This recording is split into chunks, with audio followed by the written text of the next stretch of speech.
Let's discuss how the United States gets involved in Vietnam and then how U.S. involvement escalates in Vietnam. First, what's going on in Vietnam before the United States? Well, for most of the last 2,000 years, Vietnam and the rest of Indochina had been ruled over by the Chinese Empire. For most of the last 2,000 years, Vietnam was not independent, it was ruled by China.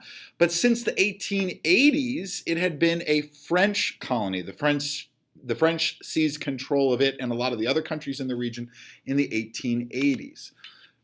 It's conquered by Japan before World War II, and Japan exploits Vietnam for labor and resources. So after World War II, nationalist leader Ho Chi Minh issues a Declaration of Independence for Vietnam, and he uses language from the American Declaration of Independence in part to try to win support from Americans and American leaders for Vietnamese independence. But the French, being jerks, tried to reassert control over their former colony in 1946, which leads us to what's sometimes called the First Indochina War. Indochina is that region of the world, that peninsula that sticks out down below China. The Indochina War is going to last from 1946 to 1954, and it's going to pit the French colonial Vietnamese government in southern Vietnam versus the Viet Minh. That's what they call their opposition. It's a nationalist force, has some communists within them with some communist leanings or communist ideas about the economy, and they're mainly centered in the north of the country. The First Indochina War is really going to turn with the Battle of Dien Bien Phu, where the French suffered massive casualties to the Viet Minh. And this causes the French to begin to withdraw from Vietnam. The peace treaty of the First Indochina War takes place in Geneva, Switzerland. It's what's called the Geneva Accords, and it's signed in July of 1954. The decision is that the nation of Vietnam will be divided at the 17th parallel. That's a line of latitude on the globe. So the fighting stops and the Viet Minh go north of the 17th parallel. The French move entirely to south of that line, which were basically the regions that the two sides controlled before the war. The nation's divided along that line, but it's supposed to be temporary. There were supposed to be elections held to reunify the country under one government in 1956. President Truman, from the beginning of the First Indochina War, sees that French struggle in Indochina, in Vietnam, not as a fight to maintain the French Empire, but instead sees it as a fight against communism. And as a result, Truman and the U.S. government send military aid to France. So much so that by the end of the war, in 1954, the United States is paying 80% of France's bill in the First Indochina War. The United States doesn't have soldiers over there, but we're footing the bill. Following Truman, Dwight Eisenhower is elected, and Eisenhower and the U.S. government help install an anti-communist leader in the South named Ngo Dinh Diem. Now, he's not communist, but that doesn't mean he is a fan of democracy. Most people would call him a dictator. He did not allow freedom of religion to the people of South Vietnam, and that was probably most important. But he's also corrupt and locks up political opponents. Another thing he did is that he blocked a national vote. That vote that was supposed to be held, he would have lost to Ho Chi Minh, so he blocks the vote. He holds elections, but only in the South, and many people are convinced that they are rigged. He gets help from family members that he had put in high-ranking positions to make sure he wins. He also seizes land from peasants and returns it to wealthy landlords. So he's certainly not redistributing income. And he locks up anybody who could be labeled a political dissident, somebody speaking out against him, somebody opposing his rule. The Viet Minh, meanwhile, continue to struggle against him. They move into the South and they use guerrilla tactics like hit and run and surprise attacks It's what we might call terrorism today. They're assassinating leaders in South Vietnam. Diem labels them the Viet Cong as a derisive term, and the name sticks. So forces fighting against the South Vietnamese government in the South are going to be referred to as the Viet Cong. Eisenhower would also send advisors over to Vietnam. These are military personnel, many of them elite soldiers, special forces like the Green Berets. And they were there officially in a non-combat capacity. They are there to train and advise the South Vietnamese forces so they could better fight against the North Vietnamese. In reality, those Green Berets, those advisors, probably did do some fighting. Following Eisenhower, Kennedy is elected. And Kennedy is going to dramatically increase the number of advisors in Vietnam. And you've got to remember that for Kennedy, he feels like he's going to be blamed for losing Cuba to the communists. So he sees Vietnam as even more essential to protect South Vietnam from the communists in the north. While Kennedy is in office, Ngo Dinh Diem, his police force kills 9 Buddhist protesters who were protesting the lack of freedom of religion. 9 Buddhists are protesting that ruling are killed by the police forces in South Vietnam. And in protest, Buddhist monks set themselves on fire in protest. And pictures like this run in newspapers all around the world. And support for Diem turns even more against him, so much so that the Kennedy administration allows or gives their blessing to a military coup, a military uprising by military leaders to remove Diem, and he's assassinated. This happens just 3 weeks before JFK is killed. So when Lyndon Johnson takes office for Kennedy, Vietnam is maybe not in turmoil, but certainly moving towards chaos. Johnson is conflicted on what to do in Vietnam from the very beginning. He sees the war as unwinnable. And he knows that American forces would struggle in Vietnam. However, he cannot afford, in the middle of the Cold War, to look weak against communism. So he continues to use advisors. He continues to send military aid to South Vietnam.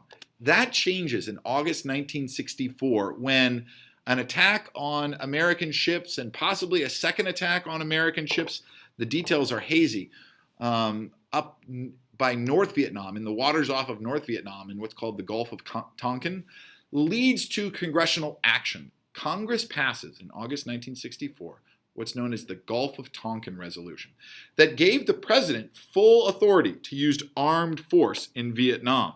This is not an official declaration of war, but it basically gave Johnson the same powers he would have had if Congress had declared war against Vietnam, against North Vietnam. So who will American forces be fighting as American forces are going to increase with the Gulf of Tonkin Resolution? We're actually going to see combat troops sent over in larger numbers now. Who are they fighting? Well, they're fighting the North Vietnamese Army, who are led by Ho Chi Minh. He was a nationalist. He wanted Vietnam for the people of Vietnam, but he also has communist ideas about the economy. As a result, because of those communist leanings, he's supported by China and he's supported by the Soviet Union. Again, the military force, his army, is known as the North Vietnamese Army. Ho Chi Minh also has forces in the south, the Viet Cong. Those are their allies, the guerrilla fighters fighting in South Vietnam against the South Vietnamese government and later against American forces. Some of them are communist. Some of them just don't like the Americans in Vietnam. They feel like this is another colonial occupier. And the Viet Cong are going to be supported through what's known as the Ho Chi Minh Trail. That's those green lines over there to the left or west of Vietnam.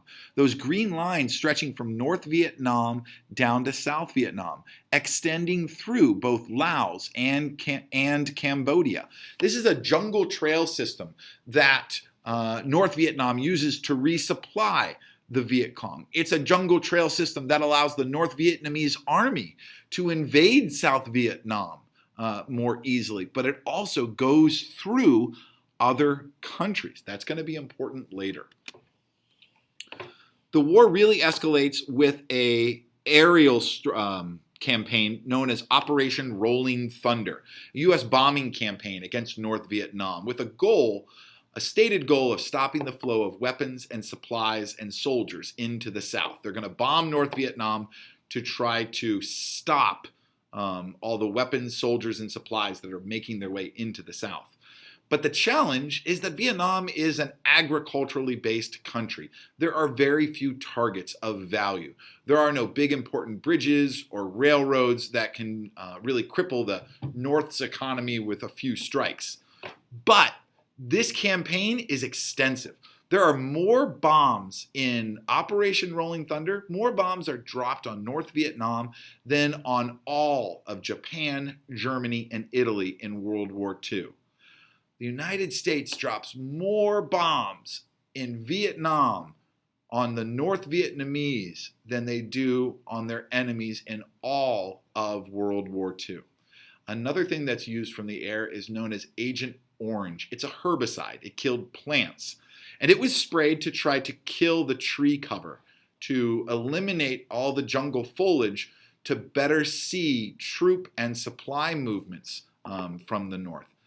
One of the problems that was discovered later is that Agent Orange causes cancer, and not just on the people of Vietnam. It caused cancer for American soldiers that marched through areas that it had it sprayed on it. Who are our allies? Who are America's allies in Vietnam? The allies are going to be the Army of the Republic of Vietnam. Those are the soldiers of South Vietnam. And it's important to remember that South Vietnam, like many of our allies during the Cold War, is not a true democracy. It might even be closer to a dictatorship, but it's not communist. Why is it a dictatorship? Well, it's a repressive government, especially against the Buddhist minority in South Vietnam. The Army of the Republic of Vietnam is going to fight alongside the United States at times, but there is problems with the leadership and corruption within the Army of the Republic of Vietnam. There are supporters in the South. There are South Vietnamese citizens who are supportive of Americans. There are also members of the Viet Cong. And one of the big challenges that American forces face is that it's almost impossible to tell the difference until somebody shoots at you. America, unlike in World War II, and unlike maybe the start of the Korean War, Americans are divided about what to do in Vietnam. And they're divided into those classic two groups, Hawks and Doves. On the Hawks side, the Hawks pointed out things like the Truman Doctrine, that U.S. pledge to assist nations that are trying to resist communist rule. Because of that promise made to the world, starting with President Truman, American credibility is on the line if Vietnam is taken over by the communists.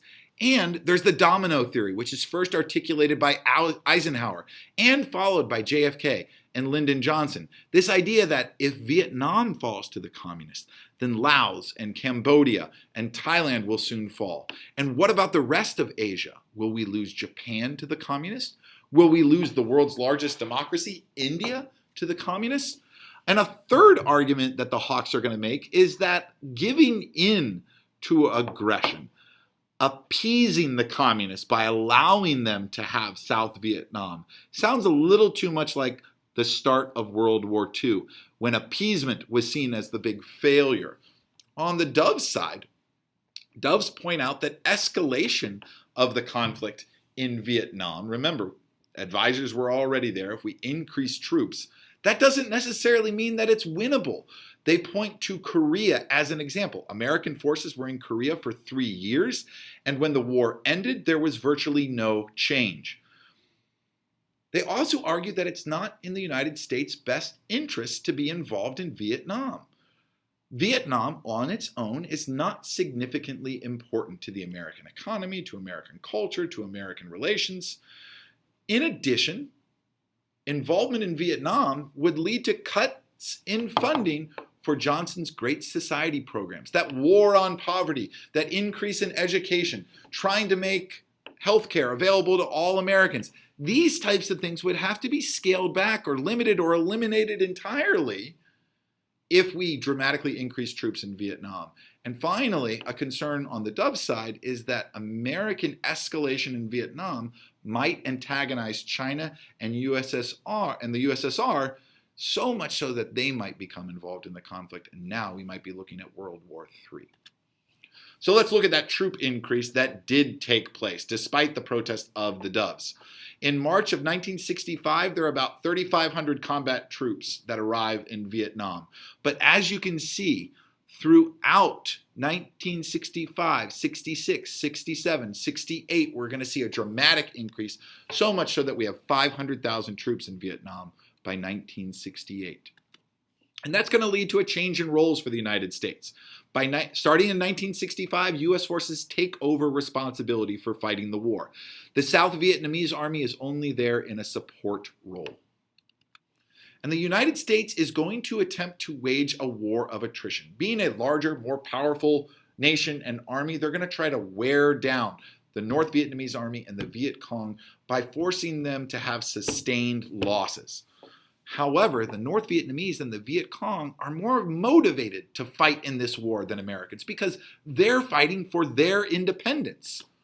And that war of attrition strategy never works because the body count, the number of casualties suffered by the North Vietnamese Army and the Viet Cong, never exceeds the number of North Vietnamese men turning 18 that could be conscripted into the North Vietnamese Army. As a result, the anti-war sentiment rose in the United States as that war drags on. A war of attrition does not mean a quick war. So as the war drags on, it becomes more and more unpopular with the American people. And the major turning point in the war is what's called the Tet Offensive. Tet was the Lunar New Year celebrated in Vietnam. On Tet in 1968, North Vietnamese forces, in conjunction with the Viet Cong, launched surprise attacks all across South Vietnam and seized control of some major cities. Now, over a short amount of time, U.S. forces are able to repel that surprise attack, drive them back, and regain all that lost territory. But images from the Tet Offensive and the reports from the Tet Offensive change the perceived scope and size of the war for the American public. This does not look like a war that America can easily win. This does not look like an enemy that's ready to surrender. The Vietnam War is also a good example of limited war tactics versus total war tactics. In the Vietnam War, the United States is unwilling to use all the weapons at their disposal. They're unwilling to use nuclear weapons against North Vietnam. They're unwilling to draft all Americans available for service. They're also unwilling to use tactics near the Chinese border. All of these things were off limits to American military commanders because the fear was they could bring the Soviet Union or China into the war. If American forces get too close to the border, like they had done in the Korean War, the Chinese might become directly involved with Chinese forces. If American troop numbers increase tenfold and a lot more American soldiers arrive, that's the kind of thing that could bring the Soviet Union or China in. And certainly if the United States uses nuclear weapons, the fear was the Soviet Union or China would do the same. In addition, these things, if the Soviet Union or China became involved, the fear is that that would lead to unacceptable U.S. casualties. On the flip side, the North Vietnamese are fighting a total war. They are drafting all men of available age into military service in North Vietnam. They are devoting all aspects of their economy to winning the war. And they are willing to attack civilian targets from the very beginning in South Vietnam. It's all or nothing. They're fighting for their independence. They're fighting a total war while American forces are fighting a limited war.